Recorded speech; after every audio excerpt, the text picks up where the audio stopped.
हाँ जी बेटा, good morning. अरे बेटा गुड मॉर्निंग। आई होप आप सब लोग स्वस्थ होंगे, मस्त होंगे, व्यस्त होंगे। अब अगर हम लोग बात करें तो प्लीज आप थोड़ी देर के लिए बातें बंद, आप बस पढ़ाई में ध्यान दे लो, जल्दी जल्दी।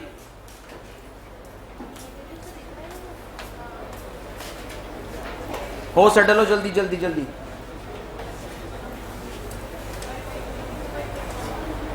अरे इधर आत्माओं, बस कितनी बातें करते हो तुम लोग। सुबह सुबह पता नहीं कौन सी गॉसिप्स हैं तुम लोगों की।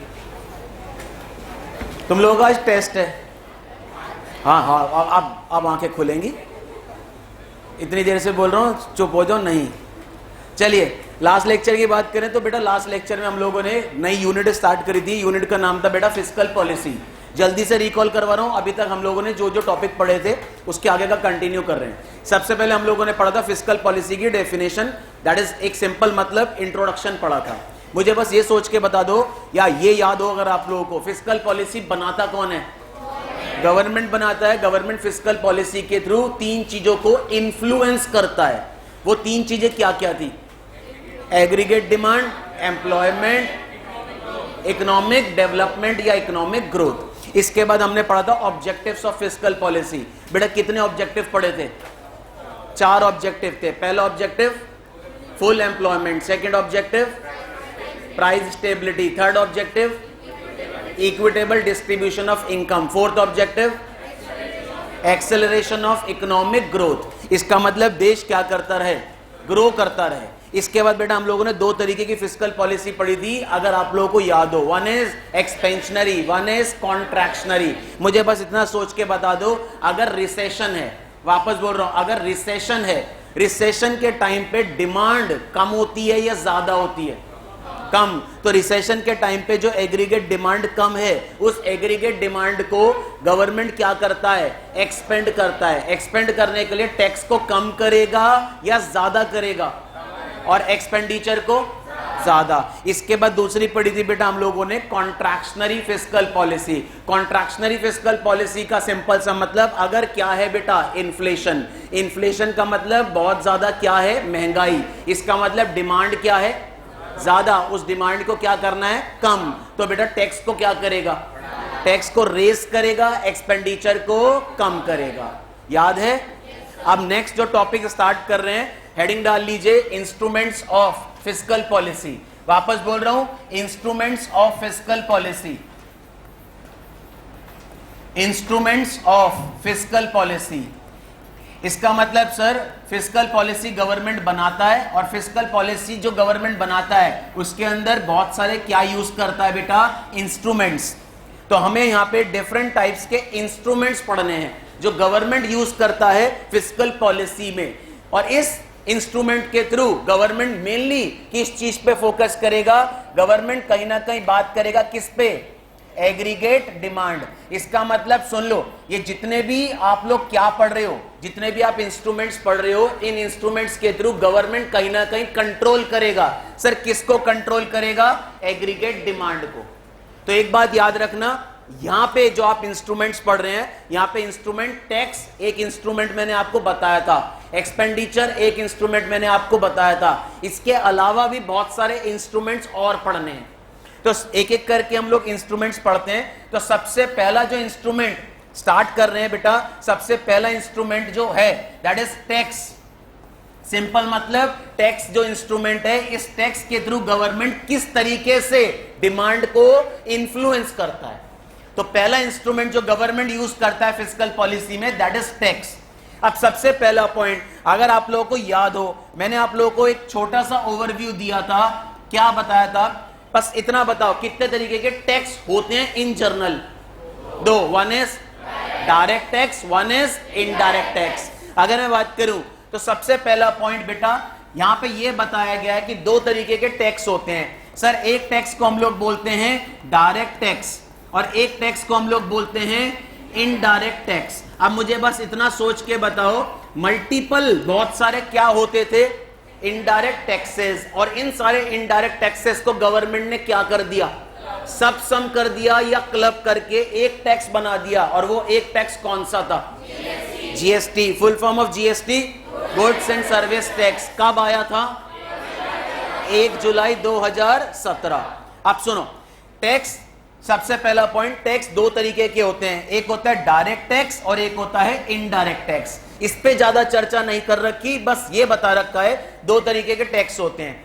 दूसरा पॉइंट सोच के बताओ बेटा, जो टैक्स है, टैक्स से गवर्नमेंट को रिवेन्यू है या एक्सपेंडिचर है? सिंपल सा मतलब, टैक्स जो है, टैक्स से गवर्नमेंट को एक तरीके से बेटा क्या होता है? रिवेन्यू होता है। अब मेरा क्वेश्चन आपसे है, ध्यान से सुनना, इसमें दो ही पॉइंट हैं जो ऑलरेडी आपको पढ़ा चुका हूं। सबसे पहला पॉइंट बेटा, अगर एग्रीगेट डिमांड, ध्यान से सुनना, अगर एग्रीगेट डिमांड बहुत ज्यादा है, मैं क्या बोल रहा हूं बेटा, अगर एग्रीगेट डिमांड ज्यादा है तो सोच के बताओ, अगर एग्रीगेट डिमांड ज्यादा है तो इन्फ्लेशन है या डिफ्लेशन? पक्का? मुझे बस इतना सोच के बताओ, अगर एग्रीगेट डिमांड ज्यादा है, इसका मतलब जो पब्लिक है वो गुड्स और सर्विसेज की डिमांड क्या कर रही है? ज्यादा कर रही है। इसलिए कर रही है क्योंकि उनके पास जो डिस्पोजेबल इनकम है वो ज्यादा है। ठीक है, इसका मतलब सिंपल सा है, अगर एग्रीगेट डिमांड बेटा ज्यादा है तो कहीं ना कहीं क्या है? इन्फ्लेशन है। अब मुझे बस इतना सोच के बताओ, इन्फ्लेशन के टाइम पे इस डिमांड को गवर्नमेंट को क्या करना है?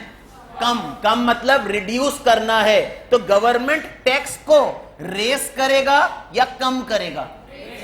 तो point is that in case of aggregate demand, अगर एग्रीगेट डिमांड ज्यादा होती है, इसका मतलब बेटा क्या है? इन्फ्लेशन। इस एग्रीगेट डिमांड को कम करने के लिए, या सिंपल सा मतलब, ये जो इन्फ्लेशनरी गैप है, इस इन्फ्लेशनरी गैप को क्या करने के लिए? रिड्यूस करने के लिए गवर्नमेंट टैक्स को क्या करता है? टैक्स को करता है बेटा रेज मतलब टैक्स क्या करेगा? बढ़ा देगा। अब मुझे सोच के बताओ, आप मुझे बताओ, आपके पास पैसा ज्यादा है, इट मींस कहीं ना कहीं आपके पास हाथ में जो पैसा है वो ज्यादा है। ठीक है, जब ज्यादा पैसा होगा तो हम ज्यादा क्या करते हैं? गुड्स और सर्विसेज को क्या करते हैं? डिमांड करते हैं। इसका मतलब डिमांड क्या हो गई? ज्यादा। जब डिमांड ज्यादा है तो कहीं ना कहीं बेटा सप्लाई कम है, डिमांड ज्यादा है, तो प्राइस क्या होंगे? प्राइस ज्यादा होंगे। इसका मतलब क्या आ चुका है? इन्फ्लेशन। इस इन्फ्लेशनरी गैप को गवर्नमेंट को क्या करना है? रिड्यूस। तो सोच के देखो, गैप को रिड्यूस करना है। कौन से गैप को? Inflationary gap. कहने का मतलब इस एग्रीगेट डिमांड को गवर्नमेंट को कम करना है। तो बेटा कहीं ना कहीं गवर्नमेंट टैक्स को क्या कर देगा? बढ़ा देगा। कैसे बढ़ाएगा? या तो सुन लो, या तो कोई नया टैक्स, या तो कोई नया टैक्स क्या कर देगा? इंप्लीमेंट कर देगा। या तो कोई नया टैक्स इंप्लीमेंट कर देगा, या जो एग्जिस्टिंग टैक्स हैं वापस, या जो बेटा एग्जिस्टिंग टैक्स हैं उन एग्जिस्टिंग टैक्स को क्या कर देगा? बढ़ा देगा। सोच के देखो, मुझे बस ये सोच के बताओ, गवर्नमेंट को टैक्स रेस करना है। क्यों रेस करना है? डिमांड को क्या करना है? कम। तो या तो नया टैक्स क्या करेगा? इंप्लीमेंट, या जो एग्जिस्टिंग टैक्स चल रहे होंगे उन टैक्स रेट को क्या कर देगा? बढ़ा देगा। जैसे एग्जांपल लेता हूं, अभी तक अगर मैं बात करूं, से फॉर एग्जाम्पल किसी की इनकम, बता रहा हूं ओनली फॉर अंडरस्टैंडिंग, किसी की इनकम अगर 5 लाख तक है एनुअल, मींस सालाना इनकम किसी की अगर 5 लाख तक है, तो गवर्नमेंट कहता है 5 लाख तक की इनकम पे आपको कोई भी टैक्स नहीं देना। लेकिन अगर किसी की इनकम 5 से ज्यादा, और बेटा कितनी इनकम है? 10 लाख, तो गवर्नमेंट कहता है 5 से ज्यादा इनकम है और कितनी है? 10 लाख तक, तो आपको गवर्नमेंट को देना है 5% टैक्स। Just an example. अब मुझे सोच के बताओ, गवर्नमेंट ने ये पहले से क्या कर रखा है? Tax implement. क्या गवर्नमेंट इस टैक्स को 5 से 7% नहीं कर सकता? कर सकता है। तो पॉइंट समझना, या तो नया टैक्स क्या करेगा? इंप्लीमेंट, या जो एग्जिस्टिंग टैक्स रेट चल रहे हैं उन्हीं को क्या कर देगा? बढ़ा देगा, जिससे एग्रीगेट डिमांड क्या हो जाएगी? कम। तो पहला पॉइंट, टैक्स में गवर्नमेंट क्या करता है? टैक्स में पहला पॉइंट, अगर इन्फ्लेशन है तो बेटा टैक्स रेट को क्या कर देगा? बढ़ा देगा। इन्फ्लेशन का मतलब एग्रीगेट डिमांड ज्यादा है, तो कहीं ना कहीं टैक्स रेट को बढ़ा के एग्रीगेट डिमांड को क्या कर देगा? कम। सेकंड पॉइंट इसी में लिख दिया। अब मैं इन्फ्लेशन की बात नहीं कर रहा, अब मैं अपोजिट बात कर रहा हूं। क्या है? डिफ्लेशन। डिफ्लेशन का सिंपल सा मतलब प्राइस क्या हो गए? कम। सोच के देखो, प्राइस अगर कम है तो डिमांड ज्यादा करोगे या कम करोगे? इसका मतलब सीधा सा है, मार्केट में क्या आ चुका है? रिसेशन। ठीक है, रिसेशन के टाइम पे लोगों के पास कहीं ना कहीं क्या क्या हो गया? लोगों के पास अनएम्प्लॉयमेंट। अनएम्प्लॉयमेंट मतलब रोजगार नहीं है। तो मुझे बताओ, जब रोजगार ही नहीं है तो लोगों के पास जो डिस्पोजेबल इनकम होगी वो ज्यादा होगी कम होगी? तो बेटा डिमांड कम होगी ज्यादा? तो इसका मतलब एग्रीगेट जो डिमांड है वो क्या होगी? कम। अब गवर्नमेंट को इकोनॉमी को रिसेशन से बाहर निकालना है, मींस गवर्नमेंट को सब लोगों को क्या देना है? एम्प्लॉयमेंट। तो बेटा कहीं ना कहीं एम्प्लॉयमेंट देने के लिए गवर्नमेंट को इस डिमांड को रेस करने के लिए क्या करेगा? टैक्स बढ़ाएगा, कम करेगा? तो सिंपल सा मतलब टैक्स को क्या कर देगा? रिड्यूस कर देगा। यस या नो? तो सोच के देखो, वापस लास्ट पॉइंट पे आ रहा हूं। टैक्स एज अ इंस्ट्रूमेंट है। टैक्स और डिमांड के बीच में डायरेक्ट रिलेशन है या इनवर्स? इनवर्स मतलब उल्टा। देखो एक मिनट, डिमांड क्या है? इधर इधर डिमांड क्या है? तो टैक्स क्या कर रहा है? क्या कर रहा है? डिमांड ज्यादा है तो डिमांड को कम करने के लिए टैक्स को क्या कर रहा है? ज्यादा कर रहा है। आते नेक्स्ट, डिमांड कम है, डिमांड को रेस करने के लिए टैक्स क्या कर रहा है?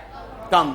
तो पॉइंट इज दैट, सिंपल सा मतलब बस थॉट में ये रखना, एग्रीगेट डिमांड और टैक्स रेट के पॉइंट ऑफ व्यू से हमें एग्रीगेट डिमांड को क्या करना है? बढ़ाना है। तो टैक्स को क्या करेंगे?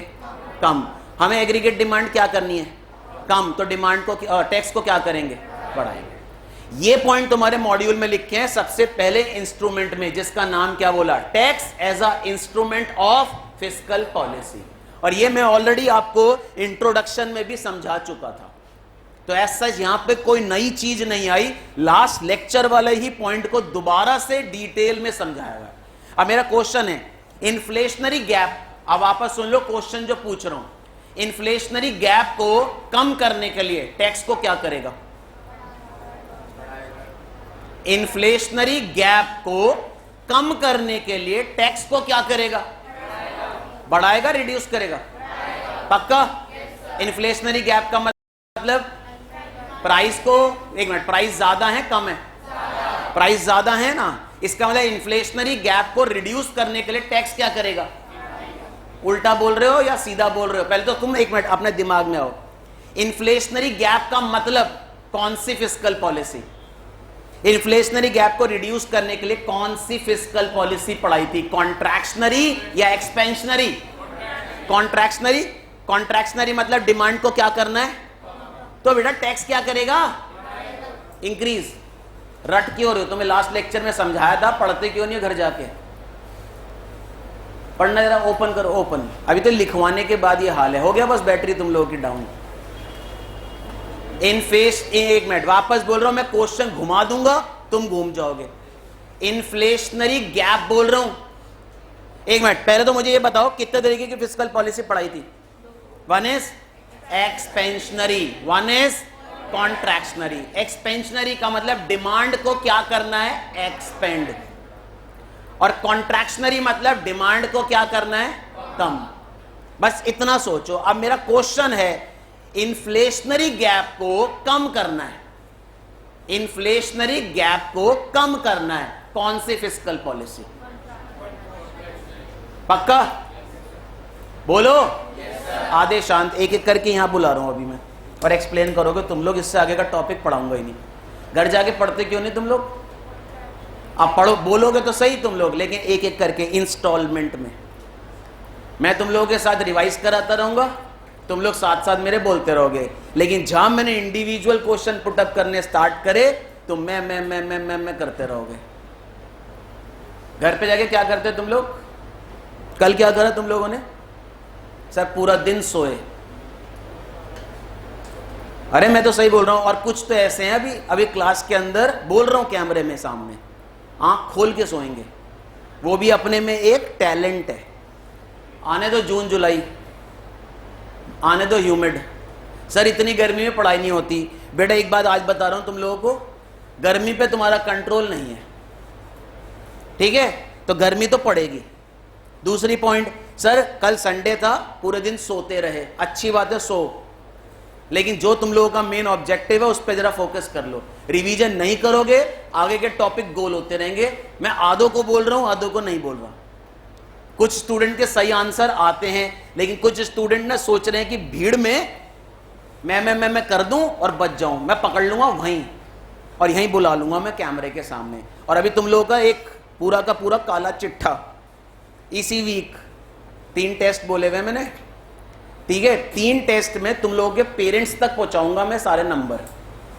और अगर वापस बोल रहा हूं नंबर कम आए कोई बात नहीं, आए कोई प्रॉब्लम नहीं है, लेकिन 1 टेस्ट 2 टेस्ट अब कंटिन्यूसली अगर यही परफॉर्मेंस रही तो मैं आज आप लोगों को एक चीज बोल रहा हूं, मैं पूरी की पूरी चीजें सोशल मीडिया पे पब्लिश कर दूंगा। सीरियसली बोल रहा हूं मैं, और सोशल मीडिया पे पब्लिश कर भी दूंगा। वापस बता रहा हूं, तो इसलिए पढ़ना स्टार्ट कर दो। अब वापस प्लीज, अच्छा बस अब थोड़ी देर एक बात सोच के देखो। मैं तुमसे बस एक चीज बोल रहा हूं, मेरे पास पैसा ज्यादा है, इसका मतलब बेटा मेरे पास क्या ज्यादा है? पैसा ज्यादा है। इसका मतलब बेटा कहीं ना कहीं जब डिमांड क्या हो जाती है? ज्यादा। उस डिमांड को गवर्नमेंट को क्या करना है? कम। जब डिमांड को गवर्नमेंट को कम करना है तो टैक्स को क्या करेगा? बढ़ाएगा। अपोजिट आते हैं, मेरे पास डिमांड बिल्कुल जीरो है, मींस पैसा ही नहीं है। अब मेरे पास जब पैसा नहीं है तो मैं गवर्नमेंट से लोन लूंगा, हाँ या ना? अब मुझे बताओ, गवर्नमेंट मुझे ज्यादा टैक्स पे लोन देगा या कम टैक्स पे? तो सीधी सी बात है, प्राइस को कम करना है। प्राइस को क्या करना है? कम। तो टैक्स क्या करेगा? क्या करेगा? और अगर प्राइस को बेटा वापस प्राइस को क्या करना है तो टैक्स को क्या करेगा? तो इसको इस तरीके से मानो, डिमांड को क्या करना है? कम।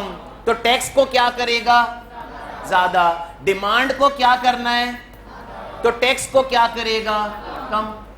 तो दोनों में, डिमांड और टैक्स में रिलेशनशिप डायरेक्ट दिख रहा है या इनवर्स? ये क्वेश्चन पूछ रहा हूं, सिंपल। हल्का सा घुमा दिया इन्फ्लेशनरी डिफ्लेशनरी में, तुम घूम गए। इधर देख लो, एरो एरो उल्टे दिख रहे हैं ना, उल्टे, इसको क्या बोलते हैं? इनवर्स। और अगर मैं एरो क्या दिखाता सीधे तो क्या होता? तुम लोगों के क्वेश्चन ना पुटअप किया हुआ, इसलिए सुन लो। मैं तुम्हें कल भी बोल रहा था, दैट इज लास्ट लेक्चर में, एक चीज तुम्हें एक चीज पे फोकस करना है फिस्कल पॉलिसी में। किस पे? डिमांड। वापस, डिमांड को कम करना है तो टैक्स क्या करेगा? डिमांड को क्या करना है? ज्यादा। टैक्स क्या करेगा? कम। तो रिलेशनशिप कैसा हुआ डिमांड और टैक्स में? इनवर्स।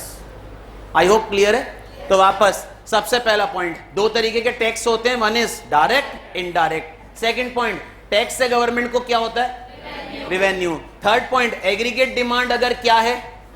ज्यादा, तो बेटा गवर्नमेंट टैक्स को क्या करेगा? एग्रीगेट डिमांड ज्यादा है। वापस, अब मैं क्वेश्चन क्या पूछ रहा हूं सुना करो। मैं ये नहीं बोल रहा एग्रीगेट डिमांड को कम करना है, मैं बोल रहा हूं एग्रीगेट डिमांड क्या है? उसको मुझे कम करना है। अब बोलो आंसर, टैक्स क्या करेगा? बेटा एग्रीगेट डिमांड ज्यादा है, उसको मुझे कम करना है, तो टैक्स को क्या करूंगा? तुम क्वेश्चन क्यों नहीं सुनते? मैं तुमसे 2 तरीके से क्वेश्चन पूछ रहा हूं, सुन लो। एग्रीगेट डिमांड ज्यादा है, उस डिमांड को मुझे क्या करना है? कम। तो टैक्स को क्या करूं? इंक्रीज। अब आंसर दे रहे हो। एग्रीगेट डिमांड क्या है? मुझे उसको क्या करना है? तो टैक्स को क्या कर दूं? डिक्रीज। तो क्वेश्चन पढ़ लेना, घुमा के देगा। आई होप क्लियर है यहां तक। यही लिखा है पहले पॉइंट में, जो तुम्हारा टैक्स एज अ इंस्ट्रूमेंट क्या दे रखा है? Fiscal policy. क्लियर है यहां तक? तुम लोग ना पता है क्या कर रहे हो, तुम लोग जल्दीबाजी में क्वेश्चन नहीं सुन रहे। मैं तुमसे बोल रहा हूं एग्रीगेट डिमांड ज्यादा है, डिमांड को कम करना है। पढ़ लेना, क्वेश्चन घुमा देगा। एग्रीगेट डिमांड ज्यादा है, डिमांड को क्या करना है? कम। तो टैक्स को क्या करेगा? डिमांड को कम करना है ना, तो टैक्स को क्या करेगा? इंक्रीज। एग्रीगेट डिमांड कम है, डिमांड को बढ़ाना है, टैक्स क्या कर देगा? डिक्रीज। ऐसे क्वेश्चन आते हैं। आई होप क्लियर है। लिखो, हेडिंग डालो। तो आप सबसे पहले हेडिंग डाला टैक्स, क्वेश्चन को प्लीज सुन लिया करो, उसके बाद आंसर दो। Tax as an instrument of fiscal policy, heading है tax as an instrument of fiscal policy. 3 point लिखवा रहा हूं इसके अंदर, 1 2 3 करके लिख लेना। पहला पॉइंट लिखो, पहला पॉइंट, टैक्स फ्रॉम नहीं, tax is the most important, पहला point, tax is the most important source of, tax is the most important source of revenue for government. Tax is the most important source of revenue for the government. यहां पे underline कर लो revenue. Second point लिखना इसी के अंदर, ध्यान से लिखना। Second point, tax as an instrument of, tax as an instrument of fiscal policy, tax as an instrument of fiscal policy determine, line लिखोगे समझ आएगा। Tax as an instrument of fiscal policy determine size of disposable income,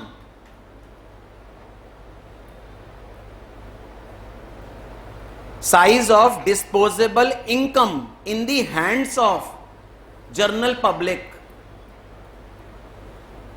Tax as an instrument of fiscal policy determines size of disposable income in the hands of general public. क्या मतलब हुआ इस line का? Tax ज्यादा है तो public के पास income क्या है? ज्यादा। पब्लिक के पास इनकम कितनी बचेगी अगर गवर्नमेंट टैक्स बढ़ा देता है? कम। और अगर गवर्नमेंट टैक्स को क्या करता है? कम। तो पब्लिक के हाथ में इनकम क्या होगी? ज्यादा। समझो इस चीज को। लाइन देखो क्या लिखी है। गवर्नमेंट टैक्स को यूज करता है, और टैक्स को कैसे यूज करता है कि जो डिस्पोजेबल इनकम है उस इनकम पे उसका इफेक्ट आता है। यहां पे डिस्पोजेबल इनकम का मतलब आपके पास पैसा कम बचता है या ज्यादा बचता है। मुझे सोच के बताओ, गवर्नमेंट टैक्स बढ़ाया जा रहा है, बढ़ाया जा रहा है, बढ़ाया जा रहा है, तो मेरे पास पैसा ज्यादा बचेगा कम? कम। और अगर गवर्नमेंट टैक्स को क्या कर रहा है? कम कर रहा है, तो मेरे पास पैसा ज्यादा बचेगा या कम? ज्यादा। तो लाइन पढ़ो क्या लिख रहा है। इंपॉर्टेंट लाइन है, एमसीक्यू में उठा के दे देगा। यहां पे डिस्पोजेबल इनकम का मतलब सुन लो। डिस्पोजेबल इनकम का मतलब है हमारे पास जो पैसा बचता है उसको बोलते हैं डिस्पोजेबल इनकम। भाई मैं तुम पे टैक्स थोपे जा रहा हूं, तो तुम्हारे हाथ में पैसा ज्यादा बचेगा कम? कम। इसका अगर टैक्स बढ़ेगा, डिस्पोजेबल इनकम क्या हो जाएगी? कम। लाइन समझ आ गई? थर्ड पॉइंट लिखवा रहा हूं यही, रिसेशन के टाइम पे क्या होगा और इन्फ्लेशन के टाइम पे क्या होगा। तो थर्ड पॉइंट लिखो, ड्यूरिंग रिसेशन। अब मुझे बताओ, रिसेशन के टाइम पे गवर्नमेंट टैक्स को क्या करेगा?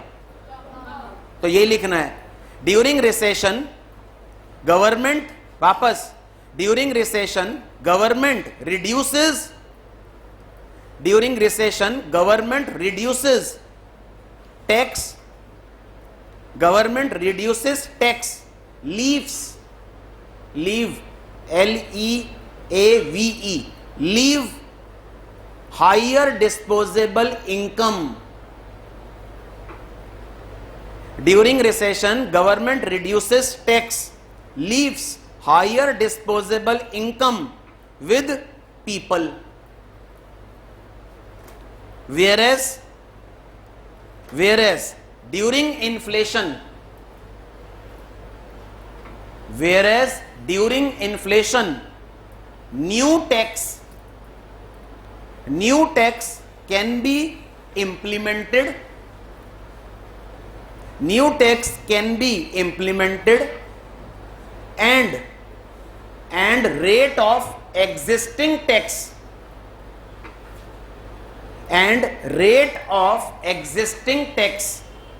are raised to reduce disposable income,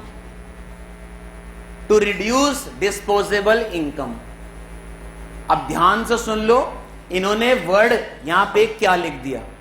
मुझे सोच के बताओ, डिस्पोजेबल इनकम कब ज्यादा बचेगी हाथ में? जब टैक्स को क्या कर देगा?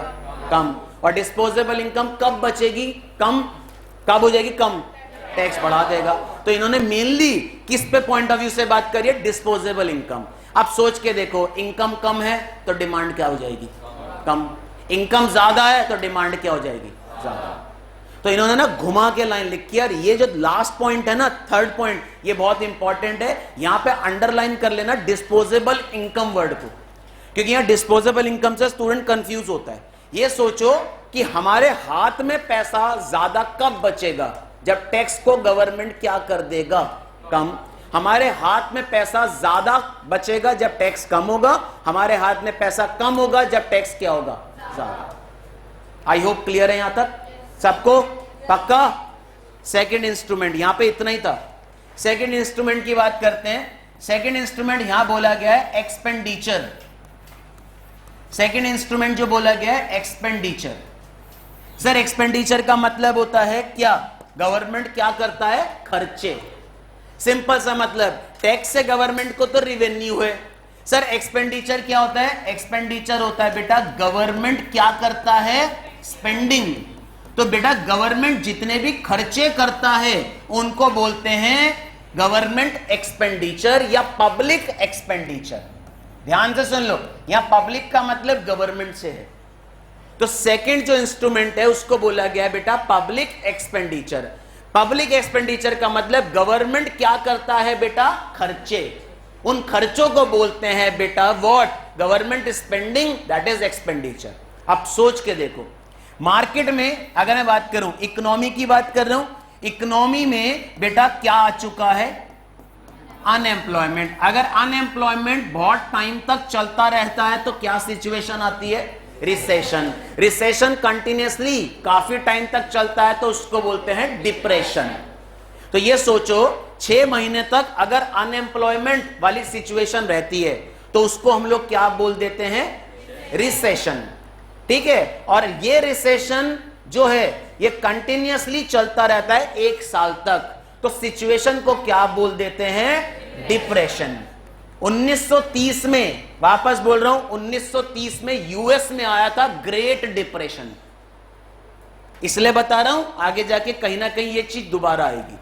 तो अगर 6 महीने तक ये सिचुएशन बनी रहती है वो रिसेशन कहलाता है, और ये रिसेशन कंटिन्यूअसली आगे 1 साल तक चलता है तो वो बन जाता है डिप्रेशन। ये सोचो बेरोजगारी। अब मुझे बस इतना सोचो, इकोनॉमी में अनएम्प्लॉयमेंट है तो डिमांड ज्यादा होगी कम? सीधी सी बात है, जब पैसा ही नहीं है तो डिमांड होगी नहीं। तो डिमांड क्या होगी? अब बस मेरा आपसे एक क्वेश्चन है, अनएम्प्लॉयमेंट वाली सिचुएशन से गवर्नमेंट को हमें बाहर निकालना है, तो बेटा गवर्नमेंट खर्चे ज्यादा करेगी या कम? ज्यादा। इसका मतलब सीधा सा है, गवर्नमेंट जो एक्सपेंडिचर है वो एक्सपेंडिचर को क्या कर देगी? ज्यादा। जैसे अगर मैं बात करता हूं अनएम्प्लॉयमेंट है, ठीक है, अनएम्प्लॉयमेंट है, इस सिचुएशन से हमें गवर्नमेंट को बाहर निकालना है, तो गवर्नमेंट क्या करेगी? नए नए प्रोजेक्ट से स्टार्ट करेगी। जैसे अभी स्टार्ट करा हमारी सिटी के अंदर रैपिड रेल वाला प्रोजेक्ट। इस प्रोजेक्ट को जब गवर्नमेंट स्टार्ट करेगी तो गवर्नमेंट कहीं ना कहीं बेटा क्या करेगी? खर्चे। और जब गवर्नमेंट नए नए प्रोजेक्ट स्टार्ट करेगी तो उस जगह के लोगों को क्या मिलेगा? एम्प्लॉयमेंट।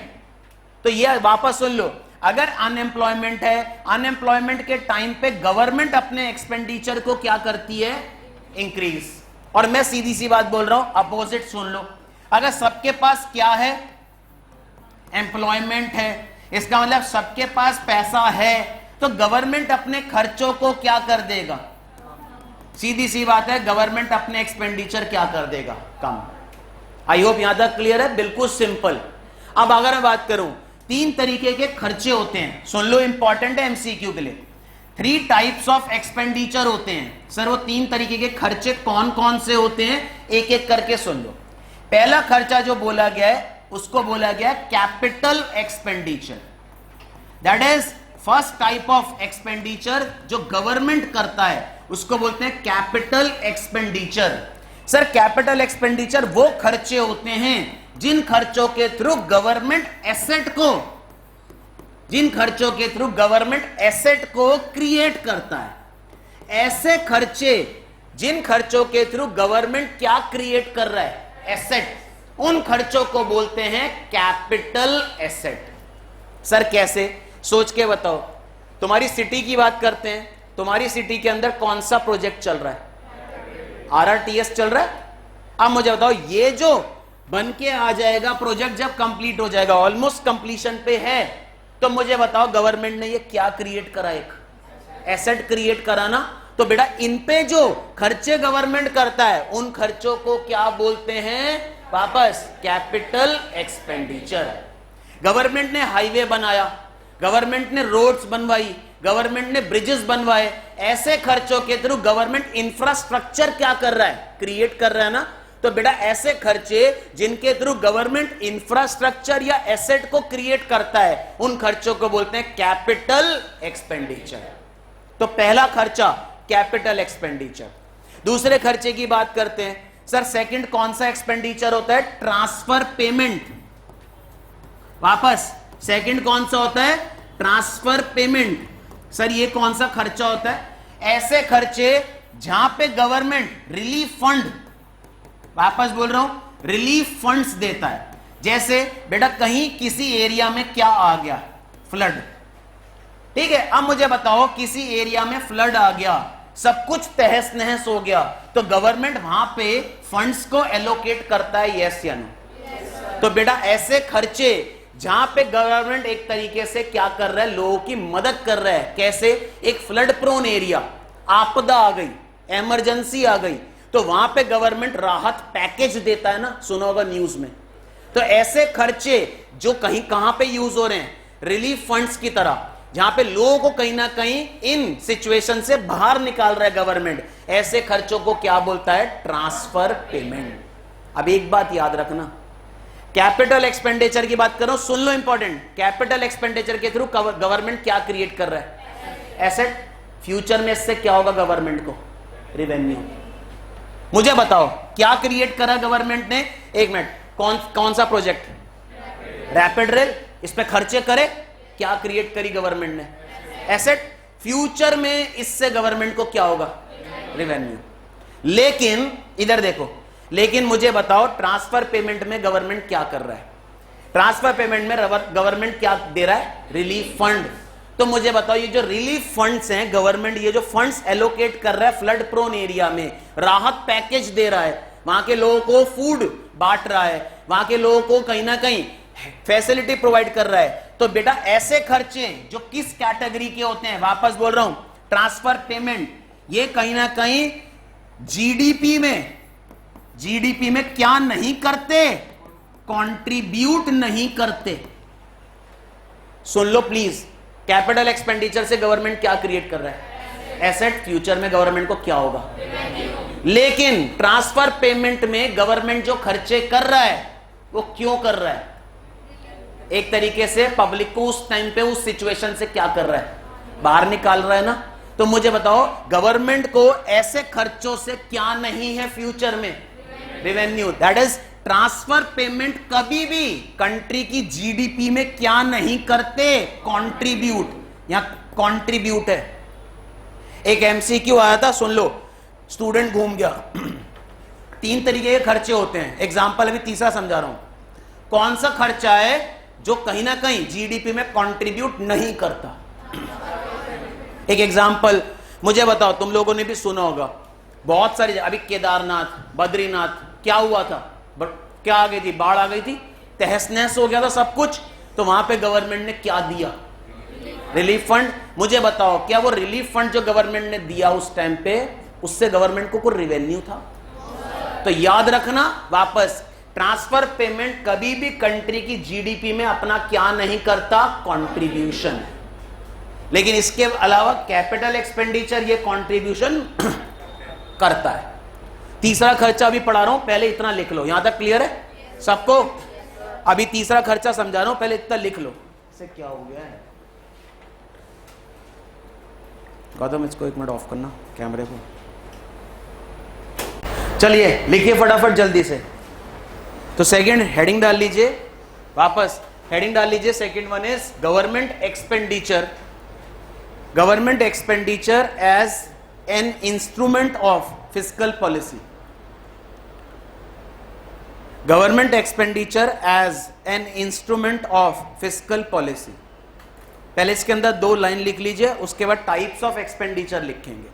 तो फर्स्ट लिखो इसके अंदर पहला point, government expenditure is an important instrument. Government expenditure is an important instrument of fiscal policy. Government expenditure is an important instrument of fiscal policy which includes government spending,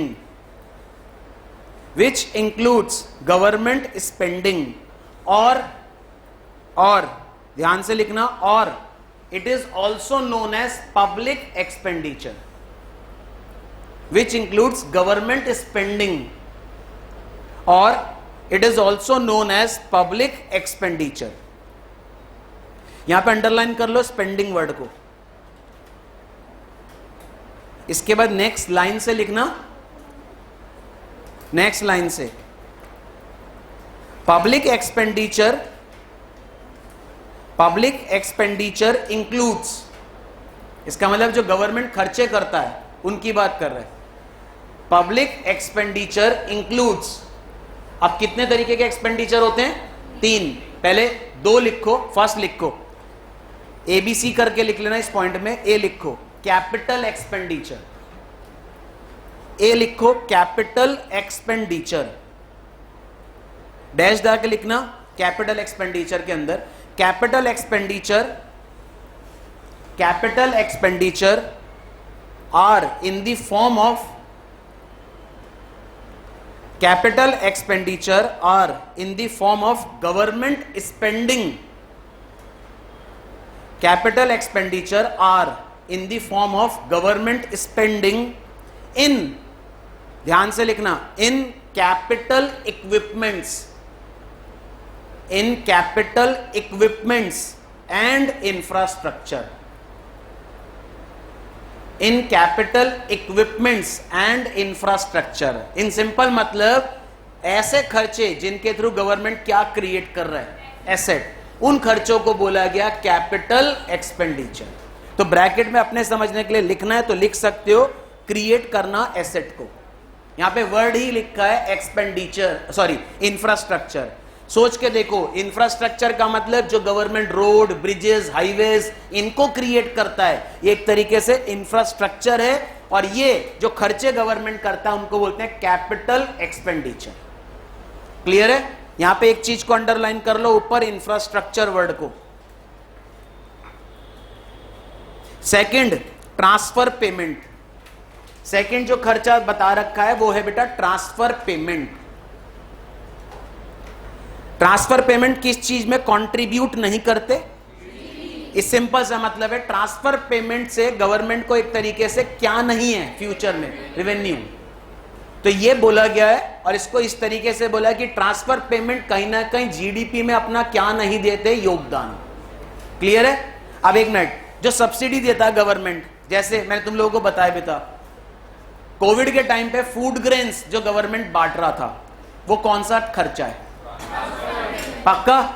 तो बेटा example में, अगर exam में question आता है कि during Covid जो government ने फूड ग्रेन्स दिए थे पुअर पीपल को, वो कौन सा एक्सपेंडिचर है?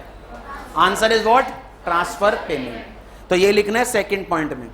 तो second, that is B point बनाना उसी का, transfer payment, that is government spending, ऐसे खर्चे. Transfer payment that is government spending which does not contribute to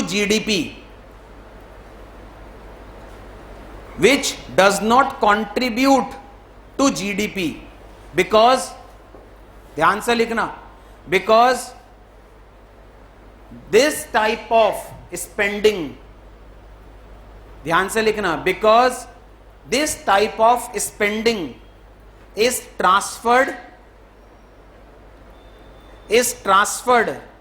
from one group of people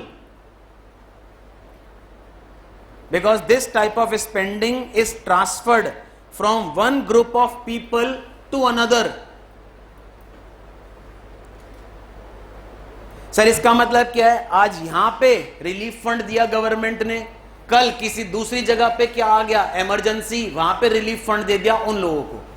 तो यहां पे इस पॉइंट पे अंडरलाइन कर लो, ट्रांसफर पेमेंट में does not contribute to GDP, MCQ है। तीसरा लास्ट खर्चा बता रखा है जिसको ये बोलते हैं करंट एक्सपेंडिचर।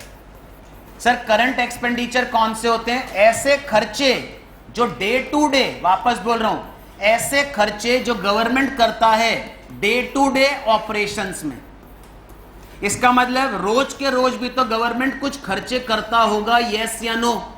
तो ऐसे खर्चे जो डे टू डे गवर्नमेंट को फंक्शनिंग करने में लगते हैं।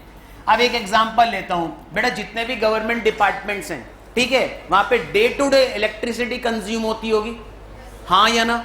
दूसरी बात, जितने भी गवर्नमेंट डिपार्टमेंट्स हैं वहां पे जो एम्प्लॉइज हैं उनको कुछ ना कुछ तो मिलता होगा चाय पानी पीने के लिए। तो उन पे जो गवर्नमेंट डे टू डे क्या कर रहा है, खर्चे, उन खर्चों को क्या बोलते हैं? Current payment. कहने का करंट एक्सपेंडिचर, कहने का मतलब ऐसे खर्चे जो डे टू डे गवर्नमेंट को चलने के लिए, that is government day to day operations में जो खर्चे करता है उनको बोलते हैं करंट एक्सपेंडिचर। अब मेरा क्वेश्चन आपसे है, सुन लो जरा, एक एग्जांपल पूछ रहा हूं तुमसे, आंसर देना। गवर्नमेंट ने खर्चा किया, सर खर्चा क्या किया? गवर्नमेंट ने एक्सप्रेस वे बनवाया। पहले जो लोग थे मेरठ से दिल्ली जाते थे, एक हाईवे था। अब गवर्नमेंट ने मेरठ से दिल्ली जाने वालों के लिए एक एक्सप्रेस वे अलग से बनाया, हाईवे बनवाया, ठीक है। और उस हाईवे से गवर्नमेंट को हो रहा है रेवेन्यू। सर कैसे? लोग जाते हैं, टोल देते हैं, और टोल से कहीं ना कहीं गवर्नमेंट को क्या हो रहा है? रेवेन्यू। तो ये जो हाईवे एक्सप्रेस वे बनवाया गवर्नमेंट ने, इस पे गवर्नमेंट के खर्चे लगे होंगे। कौन सा खर्चा है? पक्का? क्यों? क्योंकि गवर्नमेंट ने क्या क्रिएट करा? एसेट, इंफ्रास्ट्रक्चर क्रिएट किया, और फ्यूचर में उससे गवर्नमेंट को क्या है? दूसरा पॉइंट, वापस बोल रहा हूं, केदारनाथ, बद्रीनाथ ऐसी जगह पे अभी तुम लोगों ने सुना होगा कुछ समय पहले, ठीक है, क्या आ गया बेटा? फ्लड आ गया, सब कुछ तहस नहस हो गया। तो गवर्नमेंट ने वहां पे रिलीफ पैकेज दिया। रिलीफ पैकेज का मतलब गवर्नमेंट ने वहां के लोगों को बहुत सारी हेल्प करी। तो ऐसे खर्चे जो इन चीजों में गवर्नमेंट करता है वो क्या है? तीसरा पॉइंट, गवर्नमेंट के जितने भी डिपार्टमेंट्स हैं उनको डे टू डे काम करने के लिए जितने भी खर्चे होते हैं उनको किस कैटेगरी में डाल दिया? Current expenditure. यहां तक क्लियर है? तो ये बताया गया तुम्हारे सेकंड इंस्ट्रूमेंट में, जिसका नाम क्या पड़ा बेटा? एक मिनट, जिसका नाम पड़ा expenditure as a instrument of fiscal policy. यहां तक क्लियर है? ये दो इंस्ट्रूमेंट तुम लोगों ने हो पहले मैंने समझाए थे। अब थर्ड इंस्ट्रूमेंट थोड़ा सा नया आएगा। अब थर्ड इंस्ट्रूमेंट पढ़ रहे हैं, प्लीज हेडिंग डाल लो, थर्ड इंस्ट्रूमेंट पब्लिक। पब्लिक का मतलब गवर्नमेंट की बात कर रहे हैं। पब्लिक डेट, पब्लिक डेट की बात कर रहा है। That is third instrument, heading डाल लो, public debt as an instrument of fiscal policy. अच्छा सॉरी, करंट, करंट को पहले लिख लो, एक ही लाइन है उसमें। थर्ड लिखो करंट एक्सपेंडिचर। थर्ड लिखो करंट एक्सपेंडिचर, डैश जाके लिखो current expenditure meet day to day, current expenditure meet day to day running of government.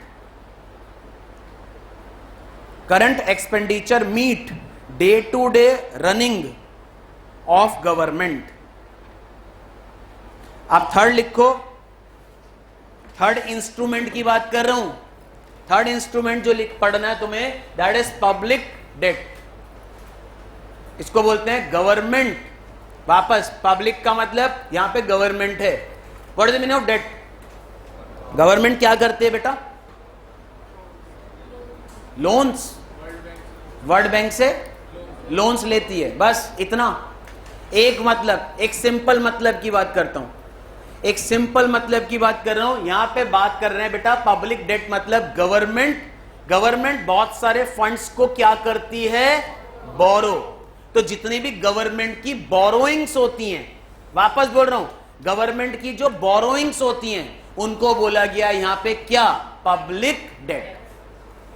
अब आपने एग्जांपल दिया मुझे वर्ल्ड बैंक, तो बेटा वापस सुन लो, यहां पे थोड़ा सा स्टूडेंट को प्रॉब्लम होती है। सुनो, गवर्नमेंट बहुत सारी चीजों को, दैट इज गवर्नमेंट फंड्स को क्या करती है, गवर्नमेंट के पास अगर फंड्स की बेटा क्या हो चुकी है, शॉर्टेज, तो गवर्नमेंट को फंड्स क्या करने पड़ते हैं, बोरो।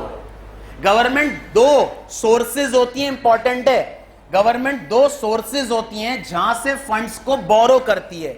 एक सोर्स होता है बेटा जिसको बोलते हैं इंटरनल सोर्स, और एक सोर्स होता है जिसको बोलते हैं बेटा एक्सटर्नल सोर्स। सर इसका मतलब क्या हुआ, अभी इसको एक चीज समझा रहा हूं। इसका मतलब गवर्नमेंट, वापस गवर्नमेंट खर्चे करता है उसको बोलते हैं एक्सपेंडिचर। गवर्नमेंट के पास अगर फंड्स की क्या हो चुकी है, शॉर्टेज, तो गवर्नमेंट फंड्स को क्या करेगा, बोरो करेगा। तो गवर्नमेंट की जो बोरोइंग्स होती है उसको बोलते हैं पब्लिक डेट। अब बात करते हैं सर गवर्नमेंट कहां से बोरो कर सकता है फंड्स को, दो सोर्सेस से। एक सोर्स को क्या बोलते हैं, इंटरनल, एक को क्या बोलते हैं, एक्सटर्नल। सर अगर मैं बात करूं, ध्यान से सुनना, इंपॉर्टेंट, अगर मैं इंटरनल सोर्स की बात करूं तो सर इंटरनल सोर्स मतलब अपनी ही कंट्री से पैसे को बोरो करना।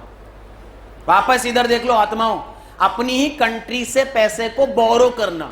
सर क्या मतलब, या तो बेटा गवर्नमेंट कहां से बोरो करेगा, इंडियन गवर्नमेंट कहां से बोरो करेगा, आरबीआई, या इंडियन गवर्नमेंट अपनी पब्लिक से भी तो बोरो कर सकता है पैसा। तो इंटरनल सोर्स में दो आती है। से फॉर एग्जांपल इंडियन गवर्नमेंट को फंड्स की शॉर्टेज हो गई, कहां से बोरो करेगा, इंटरनल सोर्स में, या तो कहां से लेगा, आरबीआई, या अपनी ही देश की पब्लिक से। तो ये दो तो बेटा क्या कहलाते हैं, इंटरनल सोर्स। सर अगर मैं बात करूं, अब अगर मैं आउटसाइड बात कर रहा हूं, इसको क्या बोलते हैं, external source. Sir external source में हम अपनी कंट्री से ना लेके दूसरी कंट्री से ले रहे हैं।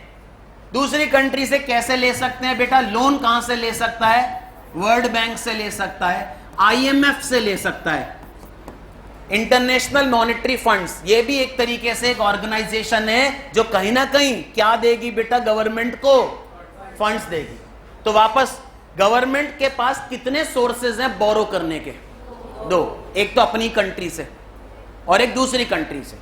अपनी कंट्री को कौन सा सोर्स बोला, इंटरनल, किसी और से ले रहे हैं बाहर से, एक्सटर्नल। अपनी कंट्री से अगर फंड्स को बोरो कर रहे हैं तो कहां से ले सकते हैं, एक तो अपनी कंट्री के सेंट्रल बैंक, तो इंडिया का सेंट्रल बैंक कौन सा है, आरबीआई। और अगर हम आरबीआई से नहीं ले रहे तो कहां से ले सकते हैं, अपने कंट्री की पब्लिक से भी पैसा ले सकते हैं। यहां तक क्लियर। अब सुनना जरा ध्यान से, इधर देखो जरा, गवर्नमेंट अगर, वापस गवर्नमेंट अगर फंड्स को क्या कर रही है, गवर्नमेंट अगर फंड्स को क्या कर रही है, बोरो, और किससे कर रही है, वापस बोल रहा हूं, किससे कर रही है, पब्लिक से पैसा ले रही है, ठीक है। तो मुझे बताओ, पब्लिक से अगर गवर्नमेंट पैसा ले रही है तो पब्लिक के पास डिस्पोजेबल इनकम ज्यादा बचेगी, कम, पक्का। अब मैं इस पे बात कर रहा हूं, ध्यान से समझो। गवर्नमेंट अगर क्या इंक्रीज कर देती है, बोरोइंग्स बढ़ा देती है, ठीक है। किससे बढ़ा रही है, पब्लिक, हमसे पैसा ले रही है गवर्नमेंट, ठीक है। तो हमारे पास जो डिस्पोजेबल इनकम है, हमारे हाथ में जो डिस्पोजेबल इनकम है बेटा, वो डिस्पोजेबल इनकम क्या हो जाएगी, कम, पक्का। रिवर्स करना जरा, गवर्नमेंट अगर बोरोइंग्स क्या कर देती है, कम, इसका मतलब गवर्नमेंट ने जो पब्लिक से पैसा लिया था उसको रीपेमेंट कर दिया, वापस दे दिया। इसका मतलब पहले गवर्नमेंट ने हमसे पैसा लिया तो हमारे पास इनकम क्या हो गई, अब गवर्नमेंट हमारे पैसे को वापस क्या कर रही है, रीपे। इसका मतलब बोरोइंग्स को क्या कर दिया गवर्नमेंट ने, यहां पे बोरोइंग्स कम करने को हम लोग क्या बोलते हैं, रीपेमेंट। अगर गवर्नमेंट ने रीपेमेंट कर दी तो डिस्पोजेबल इनकम क्या हो जाएगी। आई होप यहां तक क्लियर है। अभी इसमें एक छोटा सा पॉइंट और है, पहले इतना लिख लो, बस इतना सोचो। अच्छा एक मिनट इधर, अब मैं इसको उल्टा बोल दूं जरा, तुम्हें आंसर दोगे। गवर्नमेंट ने पब्लिक से पैसा बोरो कर लिया। अब सुन लो, गवर्नमेंट ने पब्लिक से पैसा बोरो कर लिया, तो पब्लिक के पास जो डिस्पोजेबल इनकम है वो क्या हो गई? कम। तो डिमांड क्या हो जाएगी? बोलो, पक्का? उल्टी बात करते हैं। गवर्नमेंट ने पब्लिक को पैसा वापस कर दिया, रीपेमेंट, डिस्पोजेबल इनकम क्या हो गई? डिमांड। तो खेल ऐसी आ रहा है, लेकिन इन्होंने यहां मेनली किस पे फोकस कर दिया? डिस्पोजेबल इनकम पे। लिखते टाइम इन्होंने डिस्पोजेबल इनकम वर्ड यूज कर दिया, लेकिन इनडायरेक्टली अगर इसको कनेक्ट करोगे तो कहीं ना कहीं इनकम ज्यादा है तो डिमांड क्या हो जाएगी? ज्यादा। इनकम कम बचेगी तो ऑटोमेटिकली डिमांड क्या हो जाएगी? याद रखना, गवर्नमेंट जब बोरोइंग कम करती है, इसका मतलब गवर्नमेंट ने वापस क्या कर दिया? रीपेमेंट। जिससे पैसा लिया था उसको वापस कर दिया। इतना लिखो पहले। अभी आ रहा हूं, पब्लिक से जो पैसा गवर्नमेंट लेती है दो तरीके से हैं, वो है इंपॉर्टेंट। शक्ल मत देखो एक दूसरे की, सबने देखी होगी एक दूसरे की शक्ल, पढ़ लो। और मेरी जिसने देखी थी 13 साल हो गए। थर्ड लिखो, थर्ड। और हंसो मत ज्यादा, तुम भी बेटा फंसोगे। लिखो third, public debt as an instrument of, public debt as an instrument of fiscal policy. और इंपॉर्टेंट है, ये थर्ड इंस्ट्रूमेंट है। इंट्रोडक्शन में कहीं भी इस चीज का कहीं भी नहीं आया था। इंट्रोडक्शन में दो चीज बोली गई थी, one is tax, one is expenditure. Instrument में डिटेल में टैक्स एक्सपेंडिचर के बाद क्या आ गया? Public debt. यहां पे पब्लिक का मतलब गवर्नमेंट बोरोइंग्स हैं। तो पहले एक लाइन ये लिखनी है, ध्यान से लिखना।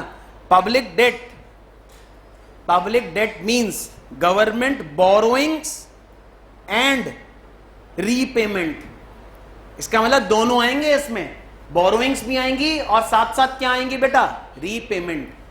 तो public debt means government borrowings and repayment is an important instrument, is an important instrument of fiscal policy. Full stop.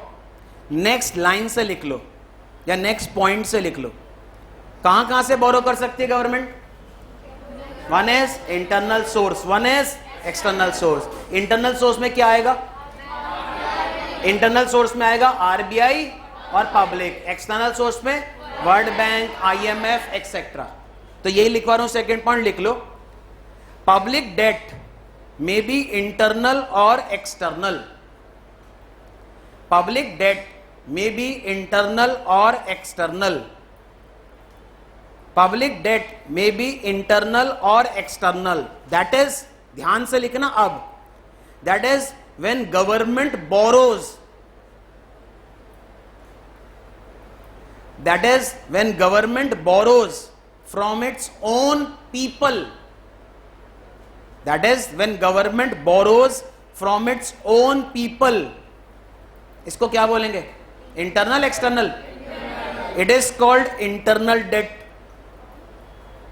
when government borrows from its own people, it is called internal debt.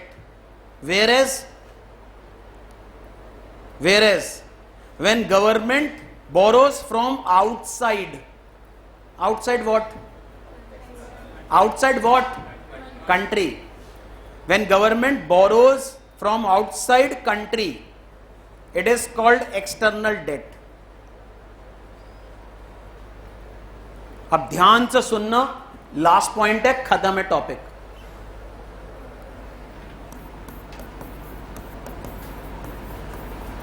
Internal की बात कर रहा हूं, और internal में कितने बताई थे मैंने? एक आरबीआई और एक पब्लिक। आप ध्यान से सुन लेना जो मैं समझाने की कोशिश कर रहा हूं। मैं यहां आरबीआई की बात नहीं कर रहा हूं, मैं किसकी बात कर रहा हूं? पब्लिक। Soon low please.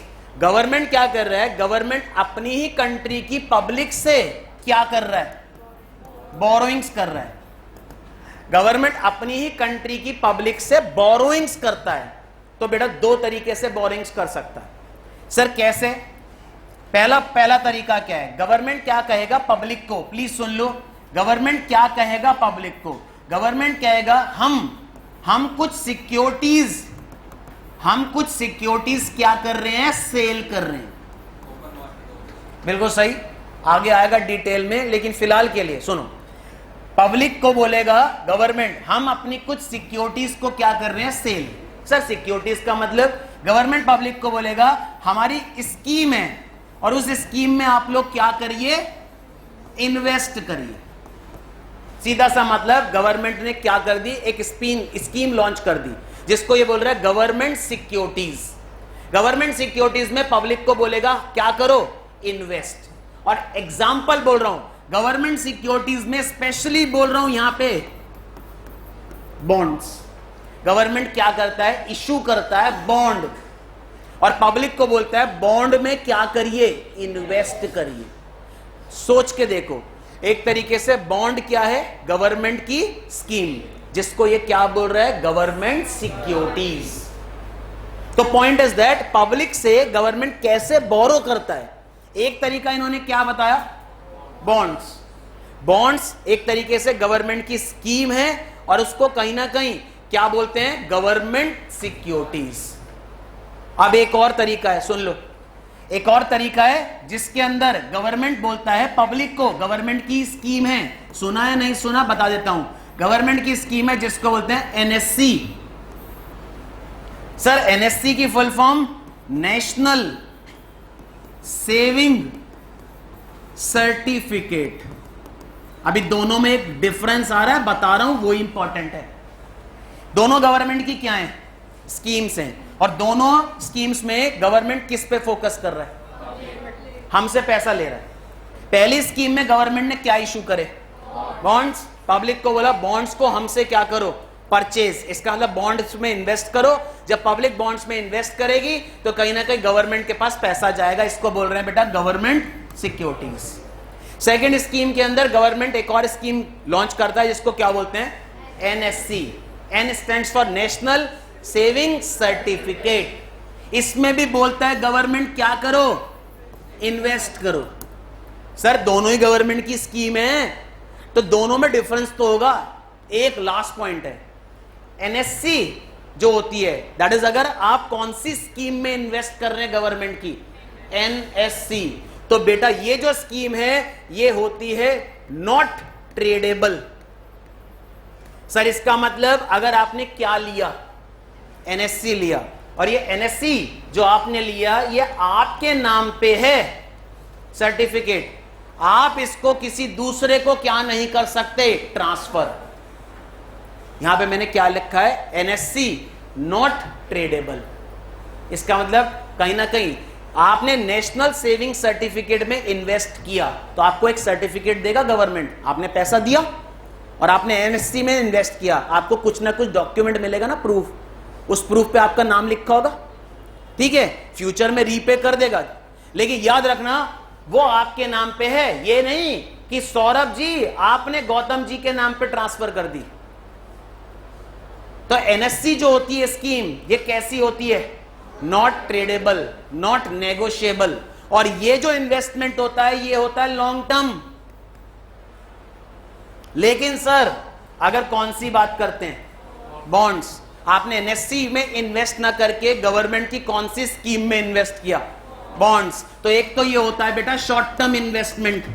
इसका मतलब गवर्नमेंट शॉर्ट टर्म पब्लिक से पैसा ले रहा है थ्रू बॉन्ड्स। और याद रखना बॉन्ड्स कैसे होते हैं? ट्रेडेबल। इसका मतलब मेरे नाम पे बॉन्ड्स गवर्नमेंट ने इशू करे, ठीक है? मैंने किसी दूसरे को दे दिए, उसके नाम पे ट्रांसफर करा लिया और उससे क्या ले लिया? पैसा। अब दोनों में सुन लो डिफरेंस क्या निकल रहा है। पब्लिक से गवर्नमेंट पैसे कितने तरीके से ले सकती है? एक तरीका क्या बताया? पब्लिक से बोल रहा हूं, पीछे तो दोनों इधर देखो। पब्लिक से कितने तरीके से गवर्नमेंट पैसा ले सकती है? एक तरीका बॉन्ड्स, दूसरा तरीका, दोनों में डिफरेंस क्या है? बॉन्ड्स नॉट ट्रेडेबल और शॉर्ट टर्म इन्वेस्टमेंट होता है, और NSC sorry bonds tradable, NSC not tradable. Bonds short term, NSC long term. इसका मतलब मेरे नाम पे एनएससी है, क्या मैं किसी दूसरे को दे सकता हूं? नहीं। लेकिन अगर मैंने बॉन्ड्स में इन्वेस्ट करा तो बॉन्ड्स को मैं किसी दूसरे को क्या कर सकता हूं? ट्रांसफर कर सकता हूं। और ये दोनों वापस, अब मैं तुमसे जो क्वेश्चन पूछ रहा हूं, ये दोनों के थ्रू गवर्नमेंट एक तरीके से पब्लिक से क्या कर रही है? फंड्स को बोरो कर रही है। तो बेटा याद रखना, दो तरीके होते हैं पब्लिक से फंड्स को बोरो करने के। तो ये किसका पार्ट हुआ? इंटरनल। तो ये पॉइंट्स लिखे हैं तुम्हारे मॉड्यूल में। यहां तक क्लियर है सबको? लिखवा रहा हूं, लिखो। तो तुमने जो पॉइंट लिखा है सेकंड पॉइंट, उसके बाद थर्ड पॉइंट लिखना, ध्यान से लिखना। थर्ड पॉइंट इंपॉर्टेंट है बहुत ज्यादा। अब मैं जो थर्ड पॉइंट लिखवा रहा हूं वो लिखना। लिखो, public debt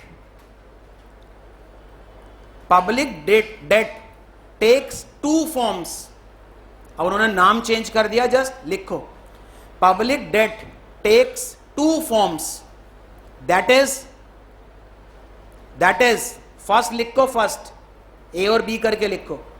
market loan, market loan का मतलब इन्वेस्ट करो बॉन्ड्स में, इसको बोला गया market loan.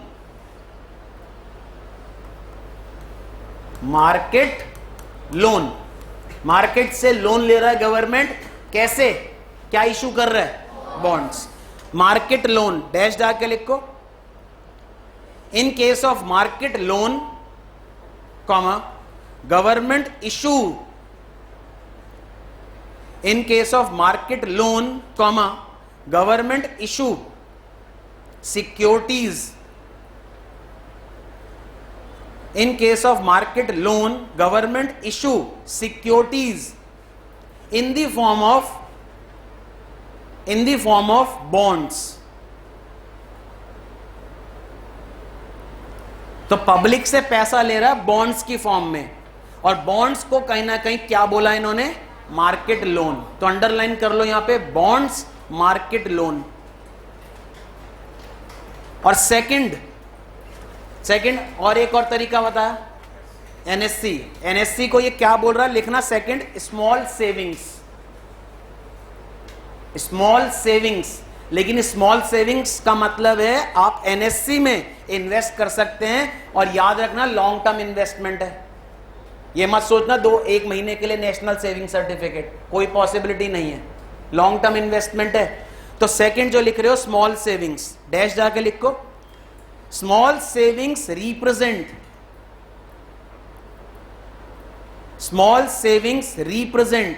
Government borrowings.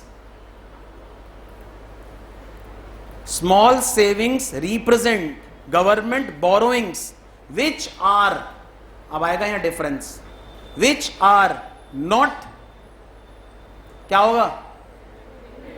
Which are not tradable, which are not tradable और नेगोशिएबल,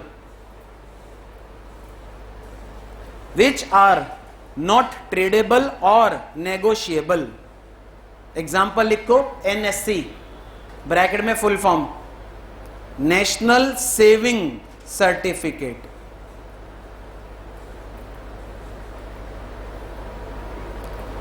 आई होप क्लियर है सबको? बोलिए। तो अभी तक आपने जो इंस्ट्रूमेंट पढ़े हैं वो 3 इंस्ट्रूमेंट पढ़े हैं। पहला इंस्ट्रूमेंट आपने क्या पढ़ा? टैक्स, वापस टैक्स। दूसरा क्या पढ़ा? एक्सपेंडिचर। और तीसरा क्या पढ़ा? Public debt. एक्सपेंडिचर में कितने खर्चे? पहला खर्चा कैपिटल, दूसरा खर्चा ट्रांसफर पेमेंट, तीसरा खर्चा करंट। डे टू डे के लिए करंट, वापस डे टू डे के लिए current, relief fund, transfer payment, और तीसरा मैंने बताया एसेट को क्रिएट करने के लिए कैपिटल एक्सपेंडिचर। इसके बाद पब्लिक डेट। पब्लिक डेट का मतलब गवर्नमेंट बोरोइंग्स कर सकता है। कहां से करता है? 2 सोर्स, इंटरनल एक्सटर्नल। इंटरनल में कौन आएगा? आरबीआई और हम, पब्लिक। और एक्सटर्नल में वर्ल्ड बैंक, आईएमएफ एक्सेट्रा। अब इंटरनल में हमसे कैसे ले सकता है पैसा? 2 तरीके। पहला तरीका मार्केट लोन। मार्केट लोन में गवर्नमेंट क्या इशू करेगा? बॉन्ड्स। और दूसरा, एक मिनट, स्मॉल सेविंग्स में क्या इशू करेगा? एनएससी। कौन सा नॉट ट्रेडेबल है? एनएससी को क्या बोलते हैं? Small savings. I hope clear है। इससे आगे का पढ़ेंगे नेक्स्ट लेक्चर में। Till then good bye.